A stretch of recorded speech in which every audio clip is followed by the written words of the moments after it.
Mike is going to initiate the conversation. Okay, Mike's going to start. And everyone's going to base off of it. Okay. If you haven't noticed, I have a tendency to use too many words when few words needed, so they like to make me start first because I talk too much. So, obviously, I forgot, I lost track of thoughts because my wife walked in and she's very pretty and she distracted me. So we're obviously very excited for how the season's gone and the plans we have coming up. I wanted to preface today with a few things, want everyone to frame what questions and thoughts you may have. When we, initially for me personally, when we started to get the team together, it was a lot of, we just love hockey, and so the idea of owning a professional hockey team is really, really incredible, and 16-year-old me would beat the crap out of me if I said no to that opportunity. And then after the first game, we got to meet the people of Florence and how well they responded to the team, to the players, to us, and having hockey back.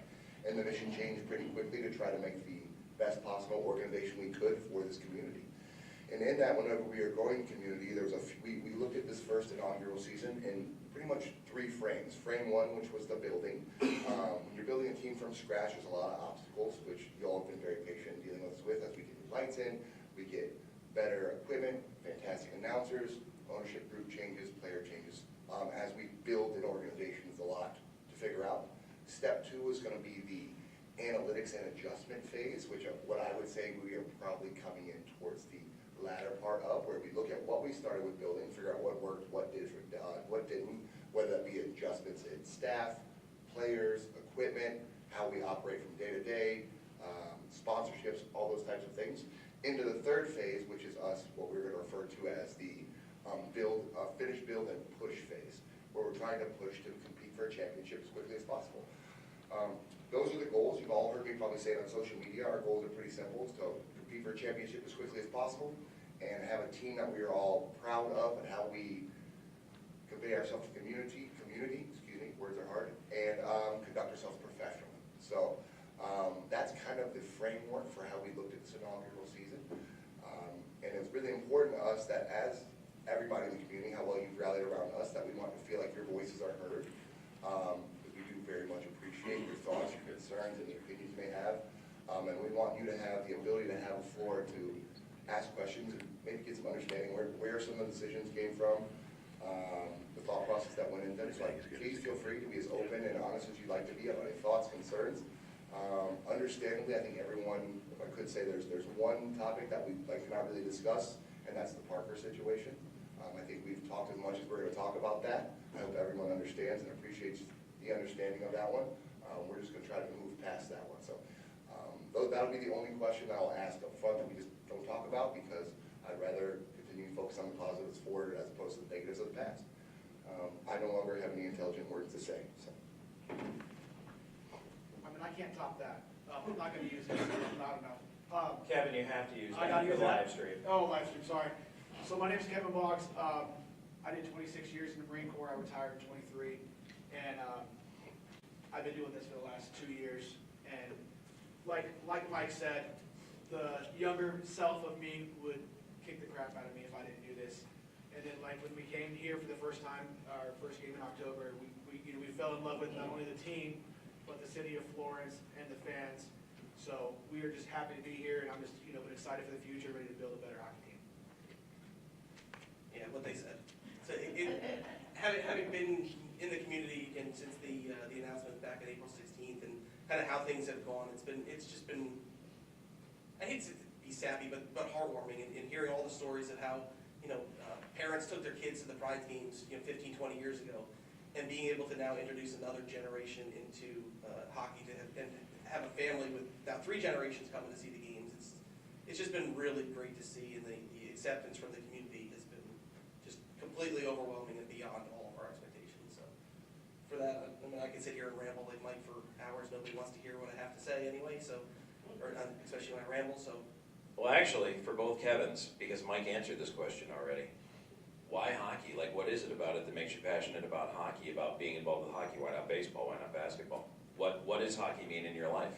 And then if you guys want to start lining up for questions over here, if anyone has any. Yeah, so I'll go first on that one. I've played hockey my entire life. I started playing when I was 6th grade. It was part of my youth group in Southern California. We had a little roller hockey league as hockey was getting big in California at the time. So I've played my entire life, grew up, freaking growing up. And then I was the varsity captain of my high school team, and that's when I got recruited into the Marine Corps from my recruiter. And so I played throughout my entire Marine Corps career, and I've been playing ever since. I'm going to add a tidbit for me because it's very important. So I started hockey when I was 11, so I grew up, we're going to refer to tumultuously, is probably the best way to put it. About 10, 11 years old, I had some pretty bad anger problems and in and out of therapy, so my dad said, hey buddy, we got to get some of that anger taken out. So got me into hockey. A few years later, my whole family died before I was 16, so I've been by myself, but the only thing I had was the ability to go to the rink and have the hockey players to be a family for me. So as I've grown into the Marine Corps, I had the brotherhood of the Marine Corps of the family, but I played hockey for the Marines the entire time. And I had hockey to fall back on before I had my beautiful wife and now her family. That was the only family I had. So it brings a lot of joy to me to come to the arena every day when I see people with their children, because I think back to when I was 11 years old with my dad watching Red Wings games and then showing me the game to try to give me a better quality of life. And I think back to not having it. So whenever I hear about people, it's my favorite thing in the world, Kevin said, is when they say, I used to go to pride games with my dad and now I get to take my son or my daughter. It really almost makes me tear up every single time because it makes me think about my dad and how beautiful this sport can be. It's much more than just guys on the ice. It's family, it's togetherness, it's everyone coming together to show love for something. And so it's this sport is the only reason, aside from my wife, that I'm alive. It brings me so much joy. So we had the opportunity to be a part of providing that to the community, and it's impossible for us to say no. And I'm just a fan. I grew up, being around hockey and from professional hockey outside of New York for many years. As a kid, played street hockey and lake hockey whenever it did freeze over. But always been around it and enjoyed it. So never played formally like the two on my left. So I'm just a big fan. I think it shows in my responses on home too.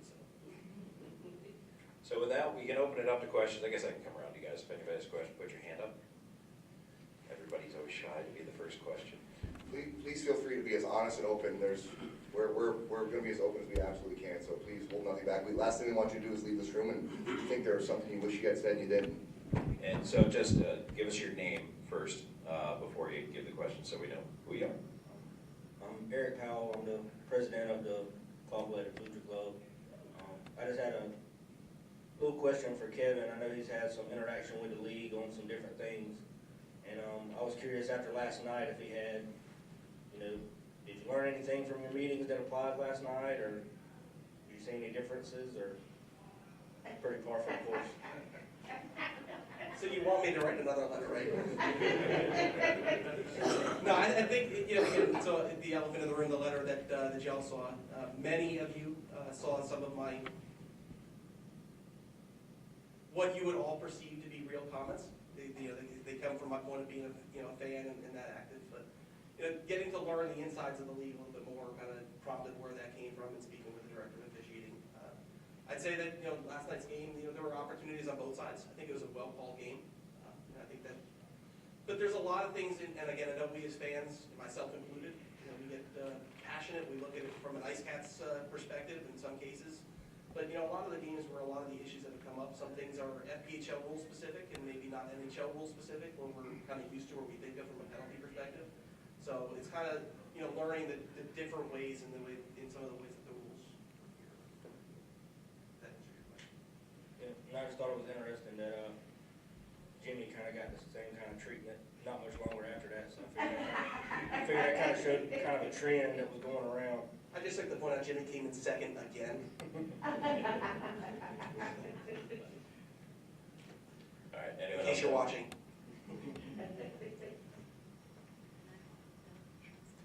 Hi, my name's Rose. I'm secretary of the Claw Collective Booster Club. And I just have a follow-up question. So you mentioned, Kevin, that the penalties and the rules and things are different between the different leagues. Do you guys have any plans or ideas about how to educate the community about what we are doing in our league? It's a good question. I wouldn't say that we necessarily have plans on it, but it's things like this to where we can all get together and we try to be as transparent as possible. Like I said, it's a new community, so we have a lot of people that are learning hockey at all. So, and frankly, with the with the league growing, Kevin's on the board of directors. They have conversations pretty regularly about rule adjustments. There probably should be something and a good way of delineating that out to the fans so that you can understand. when those changes are. So it's not something we consider, but it's absolutely something we can do our best to get in play. Rex, do you have your hand up? Yeah, Rex might have a great answer, it looks like. This is Rex, he's the GM of the arena, in case anyone was curious. So we do have some plans, as we've mentioned before, a Jumbotron is forthcoming. That's going to give us a much better opportunity to communicate a lot of these rules. So that's part of our package we're going to put together is rules of the game, what's specific to the FPHL. So it's definitely in the works, but as we've been growing this season, hey, every game there's something new. We're going to keep on doing and making it better. So we love the suggestions and we're working to improve. Did everyone understand that penalty last night off the jump, off the face, off like minute one? I saw a post about it, I didn't until I saw the post. Yeah, so this is a perfect example. Yeah, so what happened was, there's a rule in the FPHL that during warm-ups, the clock's going, they have to be off the ice before that clock ends. We had 3 players still out there when that clock was still going. So the ref came over prior to the game, and was like, hey, you guys gotta start down, because I gotta call that penalty. As much as I don't wanna call that penalty, I have to call that penalty. So that's why we started short. Now this is where I'll say the things, the 3 of us who have been hockey fans our entire life have never owned a hockey team before. This was new for us as well. I found out about that rule after. So we're constantly trying to just educate ourselves, educate the players.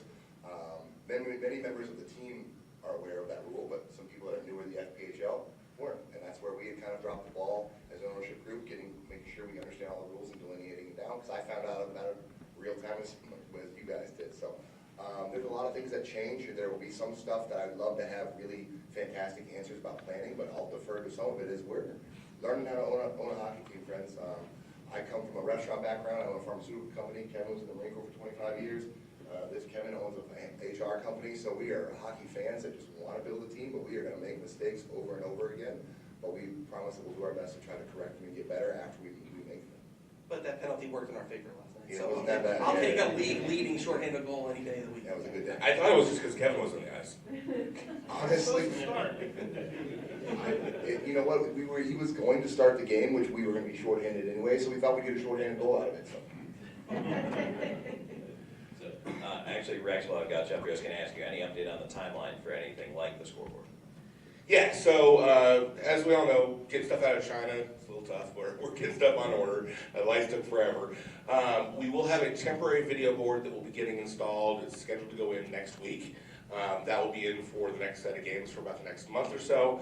And then right before we do our high school basketball tournament, our official video board will be installed. So it'll be it'll be 9 by 14, and it'll have a video ribbon on top and bottom of it, so it'll look real professional.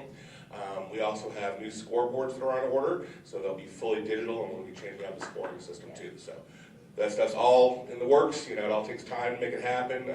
We do appreciate the county and city of Florence for giving us, a good bit of money to start doing these upgrades. They're all very much on board and behind the team too. Commissioner Schofield, who's head of the county commission, he's at 90% of the games and cheering on as much of a fan as all y'all. So it's good. It's blessed to be having that much support from the city and the county, to make the upgrades. And, we'll keep on doing it. So. And if I could real quick, Rex, I know it's a questions time, but I wish that I would like it if we'd all do a really good job of thanking Rex and his team, because they're absolutely incredible. Having hockey come back for the first time in 20 years, getting everything functioning and running and dealing with our demands and getting new lights in and temporary video boarding through our Jumbotron in. Yesterday they had to switch out a whole panel of the arena an hour before the game. They are working incredibly hard, almost around the clock, to provide hockey and meet up with demand. So they're doing incredible work. It's sometimes easy to point out the things that are wrong or missing or could be better, but then we remember we've only been a hockey team for 2 months, and then I look back at the scope and I'm unbelievably impressed with the work him and his team do. So thank you so much, brother. We appreciate it a lot. You're very welcome. Thank you. All right, any other questions? All right, coming around here. And thank you, Rex. We appreciate you being here this morning. Hey, I'm Lauren. My first question is, I'm one of those kids that I grew up going to Pride games with my dad. I stopped when I was 12, and now 20 years later, I'm taking my 5-year-old. I say that to say, we have lots of kids who are coming. They're ready to play youth hockey. So I have a 6-year-old ready to play. I'm having to travel all the way to Columbia twice a week to get ice time, to get practice. So what's our idea on getting a youth hockey team? Rex said tomorrow. So I knew that this would probably be one of, if not the most asked question, because I get asked it probably 24 times a day on Facebook, and which is a beautiful thing. So the youth program is very important to our ownership group, to the team, everyone in the arena. But what I would say is with us being 2 months in and learning hockey operations, getting the arena set to just field IceCat games and now CCU games, what we really want to make sure we're ready to do is that we have the appropriate infrastructure in place to support a youth program. Because the last thing in the world I want to do is say we're going to do a youth program in 3 months, and then you and your children are really, really excited to do it, and we're not able to facilitate it correctly. We can't get times appropriately, because then now we're disappointing children. So from a personal standpoint, what I would very lovingly say, optimistically, we'll work on it as quickly as possible. That's not a great time frame. From us as an organization, we're going to put emphasis on the hockey operations to getting things good for probably this season, and then the boys especially will be out in the community to grow the youth program, will be an emphasis, ideally next season, because like I said, we want to ensure that whenever we're able to bring everyone in, because there's so many children in the community, that we have the ability to field that appropriately and correctly. These are things like, for us, we want to get appropriate amounts of youth equipment available, so because the barrier of entry for hockey can be very expensive. So working with brand partners to get as many sets of equipment, especially goalie equipment, because I'm so sorry for whoever's children decide to be goalies, but getting that equipment so that people can try the sport before they have to spend hundreds, if not thousands of dollars to get into it. So it's unfortunately a timely process, but we want to ensure we do it correctly for you and your children. But with that, it means it's going to be a little bit delayed, which I hate because I want things done now. So I ask for a little bit of grace and a little bit of patience and the understanding of the thought process. We want to do it right as opposed to right now. I hope that's not a great answer, but hopefully it's acceptable to you. Unless you have a 6-year-old, you don't know what it's like to say, sorry, bud. I am essentially a 6-year-old. It's a fantastic question for my wife. I often demand to go to hockey and chocolate milk, so she gets it. And then also it's just us getting, Rex doesn't like your kids. It's the problem. Yeah, that's it. No, Rex wants, the arena wants to build this program. Everyone wants to build, the boys are clamoring to go to schools to talk to children, which we're going to have those things to do. But right now, very lovingly, as an IceCats organization, we're 2 months in, and we really want to, like I said, we're in that analytics phase of the team. We really want to drive doing that, so that way we set everything up. Kind of, you build a house, you build the foundation correctly, and you build all the fun stuff as you go up. So that's kind of our current thought process behind it. So I hope that made good sense. It does, and I just got one question to piggyback off of that. So I know we've had like one skate with the team, like post-skate. We've only had one, which I get, by the time the boys are done, they're done. They do not want to skate with anybody, I get it. But is there any potential like going forward to like maybe do that like once a month, every other month, so that our kids can at least get those personal social skills with the guys? We love it. The boys loved it. After it, because the last time we did it was after a tough loss, and almost every single one of them came up and said, Mike, that was fantastic. Full disclosure, we've pretty much played Athens nonstop for the last 2 months. That team, I want to hate them, but I have to respect them. A fantastic team, fantastic organization, and they are very tough to play against. So from a selfish standpoint, from us and the coaching staff, we want to make sure that the boys have the ability to get appropriate rest. Because a lot of times it's been either home and away, so we finish a game, they have to get on a bus, ride to Athens. So just in respecting the difficulty of what those series are, we've put it off. But going forward, especially as we get through this phase and we get better at what we're doing, absolutely. We loved it, the boys loved it, we know the community loved it. We are going to do that more frequently. I don't have a directive once a month, 2 a month, but I know we're going to. And I think from a schedule perspective, 2 of the 3 games, one of them we were away for, and then the first public skate, we took the players to a NHL game. So unfortunately, we took them away from skating with you for the day. Wanted to, after a rough weekend, wanted to get out and celebrate them for the holidays. So I'll take the heat on that one, but yeah, the goal is to continue to get them out there. They loved it. We loved watching it.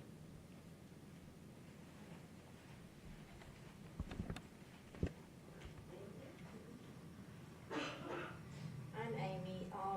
My daughter loves the ice, and she wants to play, she wants to do all of it, but can you open the ice more for just public skating? Because she just started skating. Her first time on ice was with the players. Oh, awesome. So we need more open time. Yeah, that's more kind of the arena question. We are evaluating it. Our February games are gonna be very tight, but come March, we're looking at some dates to open back up and kind of run through it. So it's definitely on our plan. We loved having the skating in here, so we wanna do more public skates, get some more time for the team to be out there. Our goal is just to keep everybody going, is we wanna have more the ice active. Every time that ice is sitting empty for me, I'm not making money off it, right? So, we're here to do that. So we want to keep it active. We want to keep it on. The other question is also about bandwidth, right? It's making sure we're doing it right, doing it quality, not throwing just something out there and then kind of fail. We want to make sure we're building it up, and it's coming. And hey, I wish it was all here today. I wish we would have started the season with the video board. We would have started the season with everything in place. But the reality is, it takes a lot of work to make it all happen, so we're building towards it. Thank you. Rex, I'll let you hang on to your microphone. Okay. Come back around here. I have like 30 questions. I'm so sorry, I came prepared. Another one I have, and it's not for me specifically, it's for a friend who's a corporate sponsor. So their logo's on the ice. The problem is you can't see it on the ice at all. And so she kind of feels like blindsided that they paid all this money for it. And so what are the thoughts on putting them on the Jumbotron or making sure corporate sponsors are talking about it a little bit more? Because we know who the corporate sponsor of the penalty box is. That's chef's kiss, but the rest of them is when are we going to hear more about them? So, I think I'll look to Rex to supplement my answer a little bit, but, having the ice come out, we're getting ready once it comes out next week. Yeah, it comes out Thursday, Wednesday. Yeah, so the ice has been in for 4.5 months now at that point, so it's about time for it to come out, get redone, get freshened up at that point. So when we come back for the 3-game stretch against Carolina, Twin City, coming up in February, there'll be new ice down, the logos will be fresh and all that, so. Yeah, and I mean, it's our crew's learning ice maintenance, right? We've got, Zamboni Tony, who's been out, who did ice 20 years ago. Lots of new theories on ice. I am confident that with all of our training that we've done, the logos are actually starting to pop more than they were beforehand. There were some certain things we did that kind of clouded up the ice that we're going to hope to avoid. Again, this next sheet's going to be in for 3 games for a week, and then it comes back out, and then come March we'll add that sheet in for the rest of the time. So, but yes, there's definitely that. I can't really necessarily speak on the Jumbotron. I don't know if we put that in the contracts for sponsors next year or what the thoughts are on that. So that'll be more a team decision. Yeah, so again, but in addition to the ice logos, once the Jumbotron's up, corporate sponsors and all that are going to be flashed across the board as well. So there's going to be a lot more publicity and promotion. And the additional video boards that Rex said he ordered. The ice, just for those, because it's a fair question, just real quick, if we don't mind. So the ice with it, us figuring out how the chillers work, and now more public skates, men's leagues, the ice got torn up more, so it did cause a degradation of the logos because they go on underneath the ice. When you use it a whole bunch, it's torn up and they become kind of cloudy. So now, as we all said, we're learning, getting back into an arena, not having ice in it for 20 years. Mistakes were made. There's growing pain. So we feel terrible for those sponsors whose logos did get kind of covered up in that, but we're doing our best to rectify it as quickly as possible. And you got to remember that chiller showed up October 1st. Yes. So we'll continue to use that as, I don't want to use the word excuse because it's the reality of the situation. Is we started the season with intent, and intent only goes so far. When we started, we wanted a Jumbotron, we wanted our chiller, our boards. I mean, the boards showed up, like 5 days before the first, everything's been shown. The boards and chiller all came within a 14-day The timing stretch. of getting the things that we paid for 6, 7, 8 months ago, to no fault of anyone in this room, have just been delayed. I mean, we've had equipment delays. We ordered pants 7 months ago for the players that are still getting, according to the manufacturer, out for delivery. So some difficulties that I hate using as excuses, but it's just the unfortunate reality of an inaugural season. I hate saying them out loud because I'd rather have better answers, but it's just the unfortunate nature of it. So. Hey, my name's Brad. First of all, thank you. Been a long time coming, but I was wondering, sustainability. What numbers might you have to have attendance-wise for to be here forever? Fill the arena. Fill the arena. That's a fantastic question. I don't have a number. That's the best answer. The Booster Club's been doing fantastic. People on Facebook rallying more people to come. Yes, obviously, there's a saying we said all the time, the sale solves all problems, right? The more people in the building, the easier it is. But from the ownership standpoint, I know with the Pride leaving, I see it every single day as of the worry of the team leaving again.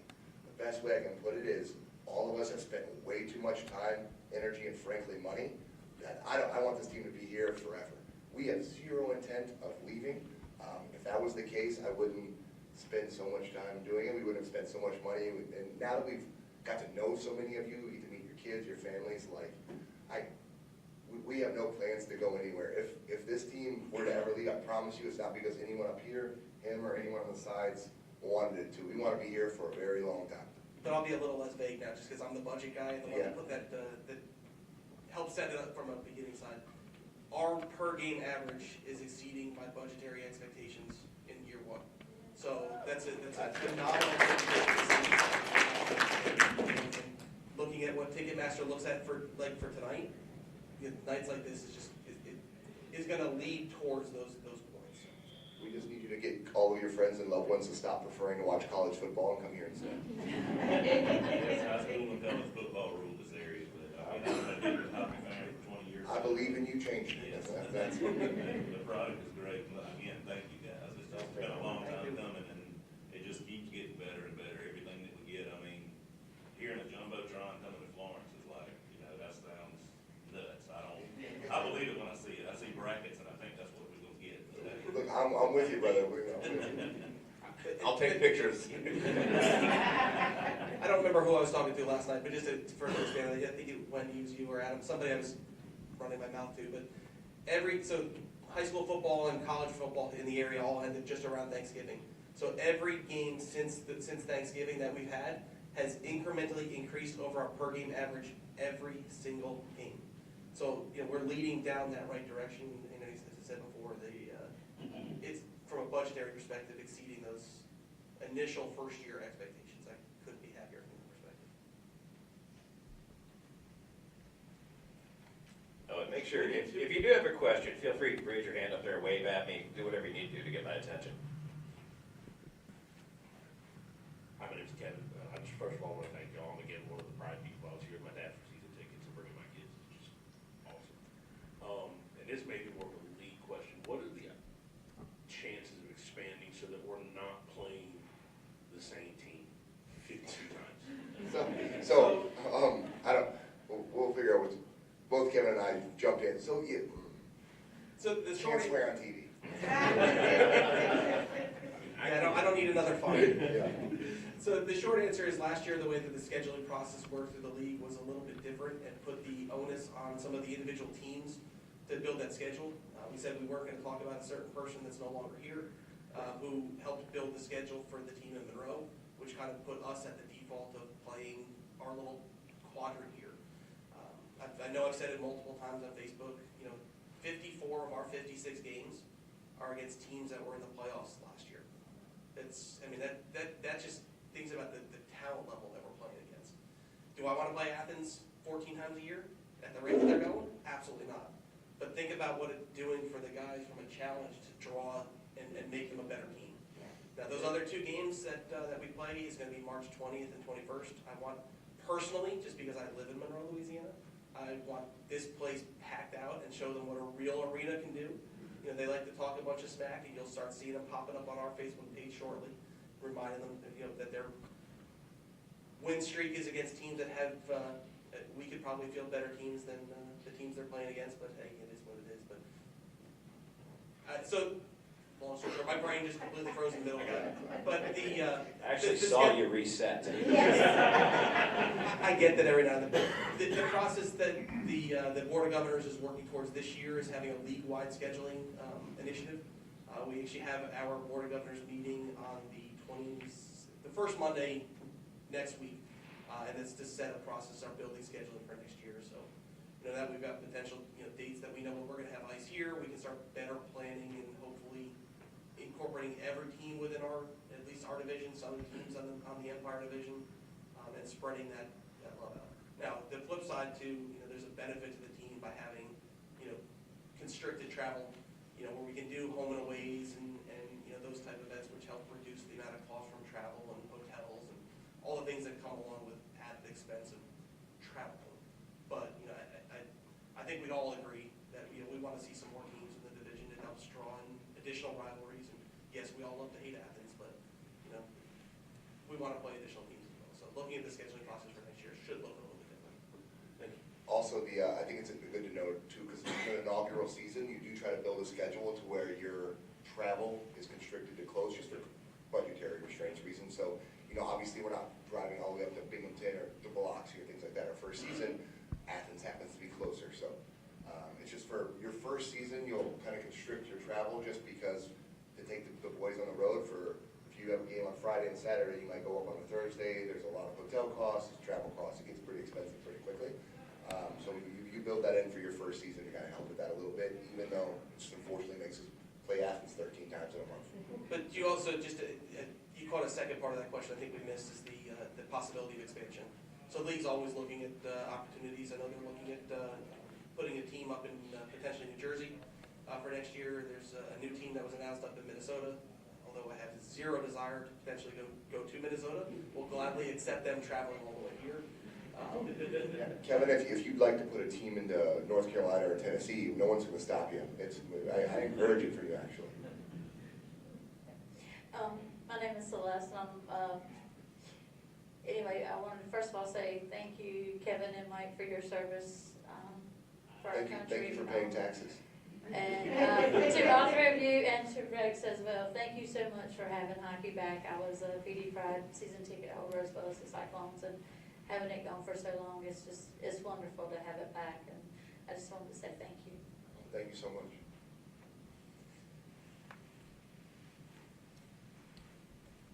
Kind of piggybacking with the question of playing more teams that are just a little more local.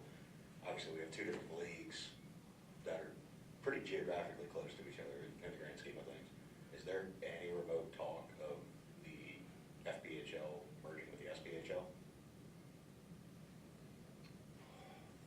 The awkward silence is that not there's the talk, but everyone has the silent in their head talk that would make good sense or a want from us, from fans and from ownership. I think that logistically, I'm too new to this to understand how it would work. Kevin's much smarter than me, and so he would probably have an idea, potentially, but I would say there's not a lot of talk to it, other than us saying things like, man, that would probably be pretty cool, make things good for the fans. To that point, again, there's opportunity, but I think the more that we create complete parity between the FB and the SP would make that a potential easier opportunity in the future.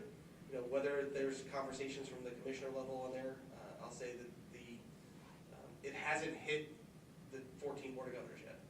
But that doesn't mean the conversations aren't happening at the league or any of that kind of discussion. Yeah, I'd love to play the Stingrays and potentially have to bring in some of that those conversations back, and they're just around the corner, so that's even better. But that doesn't mean we can't build a scrimmage in later. Potentially if they're interested in doing something as well. I'm not dropping any hint, Rose. Put the pen down. Yeah. But, Scratch it. I'm Have you met Kevin? He can't just say stuff like I that. just randomly say things, but We'll deal with it in fine and phone calls later. Nick Graham is going to be the one that make that happen. Which, speaking of which, real quick, I'd like to say, because I get off tangents because my brain don't work good, but there's a few people that do a lot more than any of us to bring hockey here, and several of them are in this room. One is Tom, who does a fantastic job with all of the media. His smooth, soft, buttery voice. Every time my wife and I watch the games, we both just talk about how amazing Tom is. Mostly, I don't know what's going on between you and my wife, Tom. I don't like it. I won't do better, so please stop. Obviously, Scott Brand in the back of the room, who gets everybody together. He has fantastic updates. He gets a lot on all of our sponsorships. He does fantastic. I mean, he has more hockey experience in his lifetime than the rest of us combined, so he imparts a lot of knowledge on us. And he's stopped me, especially from making a lot of really bad decisions. Where I'm like, this is a great idea, and he tells me I'm an idiot, and it's really obvious. And then guys like Nick Graham, who's our Director of Hockey Operations, which you might not know, but everything that involves with the players on an ice or off the ice is Nick doing them primarily. So he's here, or he works, I mean, him and I have phone calls 1, 2 a.m. often about thoughts. So that guy works harder than most of us to really help get this thing running for the boys, and so thank you, Nick. You guys are all incredible. Thank you guys. They do all the actual work here, combined with people like Gary and Glenn, our equipment managers. They work around the clock to provide everything here. They'll be late washing jerseys, spending all the time talking about rosters and movements. We are unbelievably blessed and lucky to have such an incredible team of hockey knowledge and wealth around us. So unfortunately, we get a lot of the credit sometimes, but we did the easy part, which is just kind of pay bills, and then we just show up and have fans and run our mouths. But these guys actually do all the actual work. So Nick has a microphone. A few words from Nick. I do. So the big thing is these guys are too humble. They really are.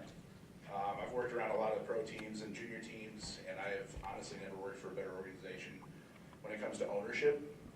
So I know it sounds like I'm kissing up to these guys, but I'm really not. So these guys take care of these players like none other. Every road trip we go on, we get to go a day early. No other team in the league does that, unless they have to. So we go up and hang out. They take us to Top Golf to let the boys have fun. I mean, literally everything. Way to go, Kevin. Just that guy. But Mike's right.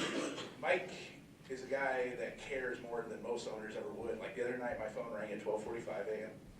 and there's a player that came available from a much higher league. And he goes, "Hey man, what would it take?"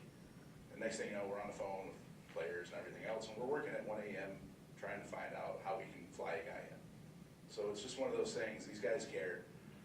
And I know Gary'd like to be here to talk about it too. He's actually clipping film and resting because we have a game that we're going to win tonight.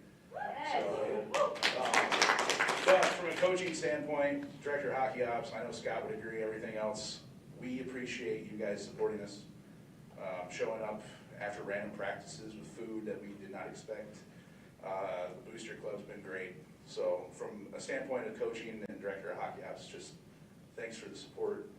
And we really love to see no empty seats tonight if you guys can help make that happen.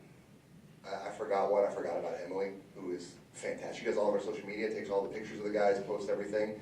You might be the most viral social media manager in the FPHL. You got, what, 2 videos that have done like over 1 million views, right? Yeah, one of them was the player getting half naked, which was kind of weird for everybody.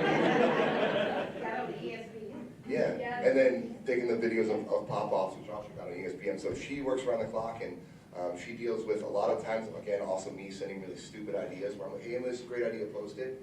And then she just says, no problem, Mike, and does it good. So thank you so much. I apologize, I forgot about you, but I'm disabled, so accept me. All right, we got time for 1 or 2 more, so. Hey, I'm Wendy for all your leave today. My question is this: I really would like to have more fan interaction. Is there a way we can get the MC to maybe interact more with the fans, to get the fans a little louder and do a little more? Because there was a period last night where it was almost dead, and I'm loud, but geez, I can't get them to join me half the time. Do you need a microphone? Yes. I have a megaphone that I can bring. So megaphones are not allowed in the NPHL arenas that we learned about last night. I would just like to see if more fan interaction, maybe our MC could do more with trying to get them to So start. there's an important thing. So one, so the jumbotrons and those things will help a lot. There are quite a bit of rules regarding when the MC can and can't talk, especially if it's close to when play is going to be happening, but FPHL rules. So we actually had it happen a few times early in the season when the MC spoke while play was going on, which is we can get fined for. So they will do those things above the jumbotron. Is going to help a lot. Okay. But they have a lot to do down there. But yes, I would agree with you. Last night they get a little bit sleepy. I'm blaming that on y'all. But just to add to that a little bit, we talked about learning curves and things that we're slowly working towards it. The MC that we had came from baseball. Baseball announcing is very different than hockey announcing. So he's learning right along with what you can do, what you can't do along the way. I think those of you who were here opening day where it was really quiet. The passion and the enthusiasm was there in the crowd wanting to do more, and I think you'd all agree that you've seen a tremendous movement there. It's a great thing, but it's a learning opportunity for Chris as well.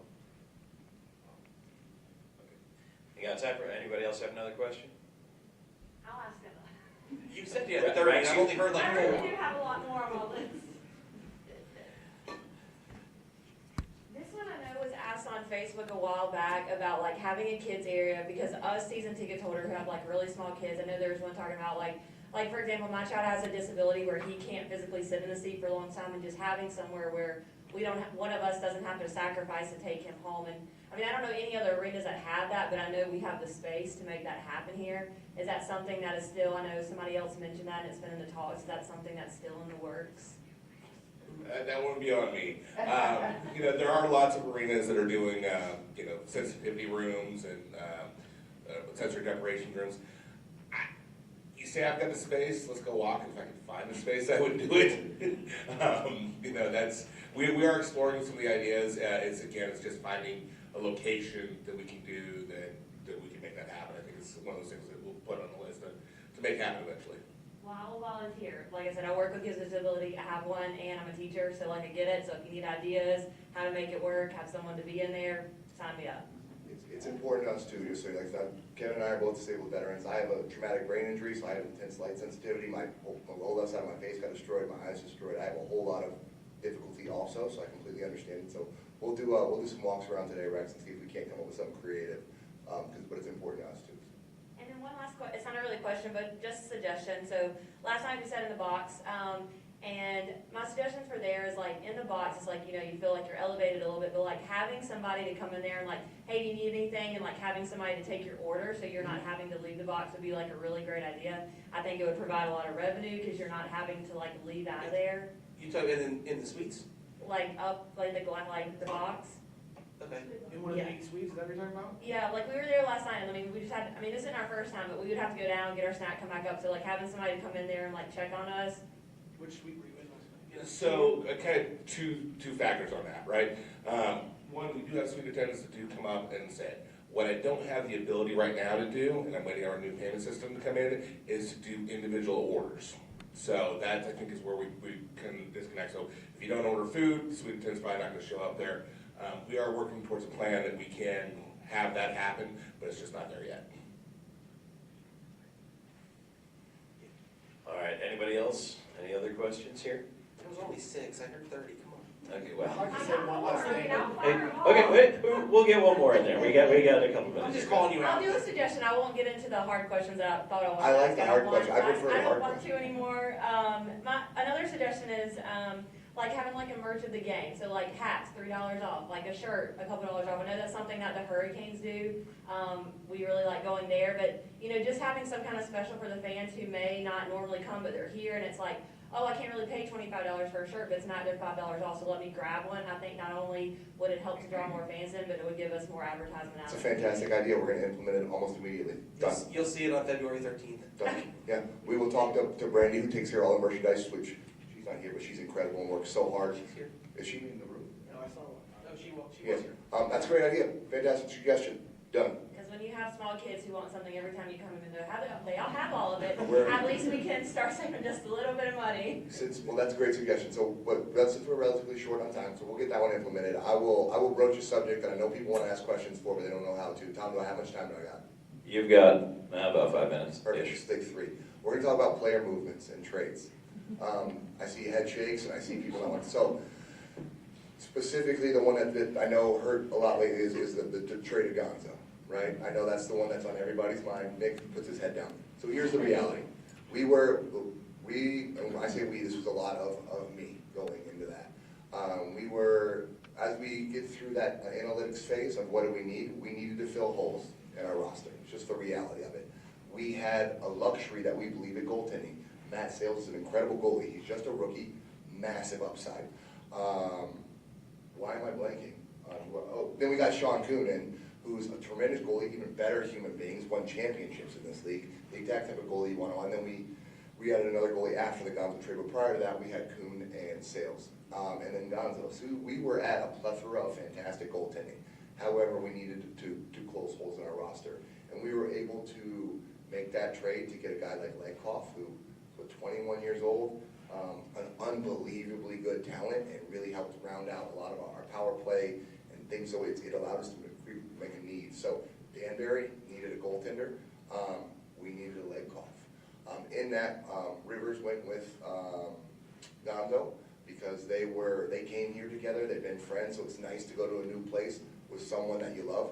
That was very important for Nick, that those guys had parity together. That way, we did our best to take care of them as much as we could. So it's not that we just shipped the guys out. It's not that at all. It kind of came up quickly, but Nick and I had probably 25 hours with a conversation in 2 days about what we wanted to do. And the first thing he said is, man, the fans are not going to love this. So I understand it sucks, but it is a business. And our obligation as an ownership group to the fans is to build the best possible hockey team we can.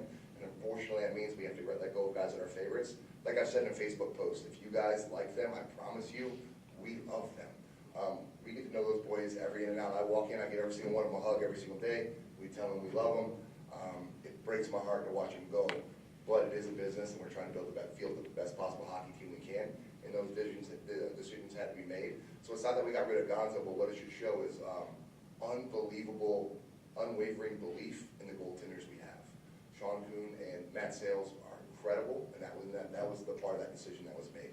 And anytime players are moved and brought in, it is never a quick thing. It is always under the guise of how do we field a better hockey team. So it seems fast to the fans, and why would you do this? It's because it's what we believe is either best for the team, or sometimes it's best for the players. Some players have personal situations and things that require them to maybe be released, which you might look at, why would you release a guy of that caliber? Because there was circumstances that made sense to do it, even though we don't like to. So I know that's always on a lot of your minds, so I wanted to approach it as best I could. And I think that I'll just add to that, and this is just, selfish Kevin or fan Kevin that is going to answer it this way.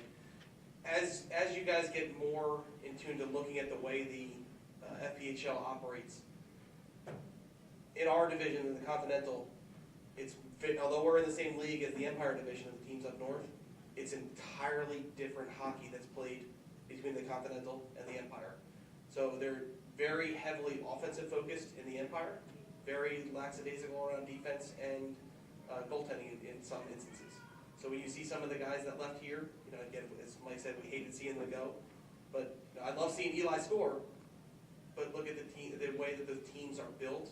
They're looking more for putting goals on the board because that puts butts in seats, which is a great feeling. But we want to make sure that we're looking at it with the overall lens of making sure we're competing against the teams that we're playing 14 times a year, and all the other ones that are coming up in the months of later February and March.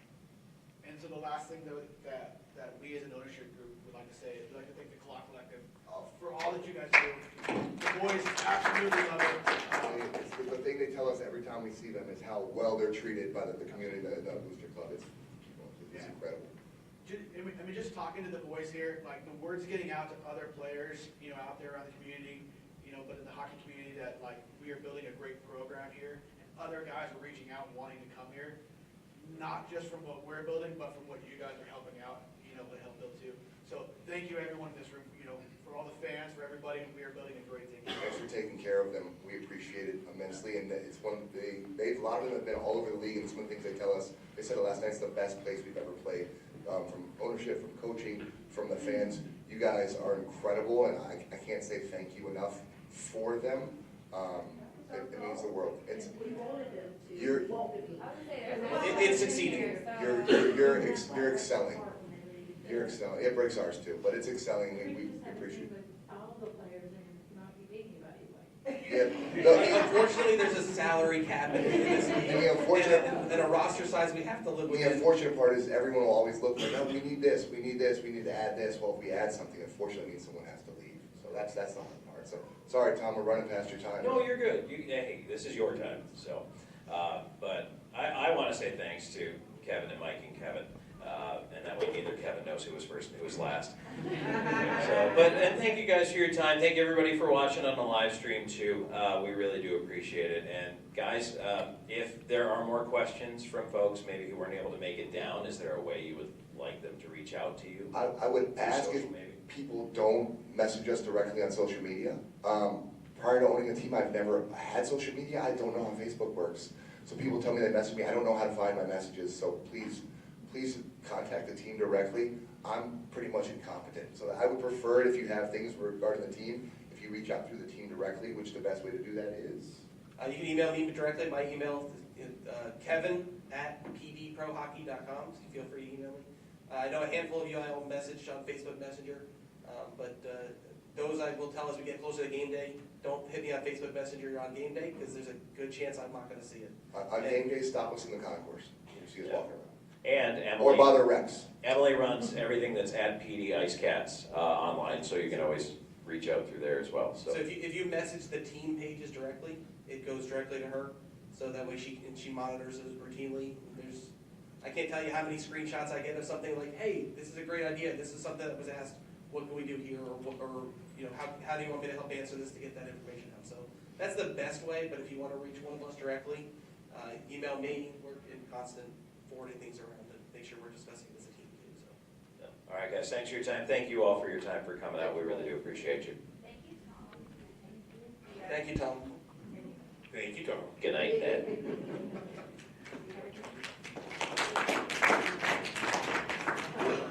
We're done with the live stream, but if anyone has a question we didn't get to, Yeah, we're not kicking you out. we're happy to answer a few.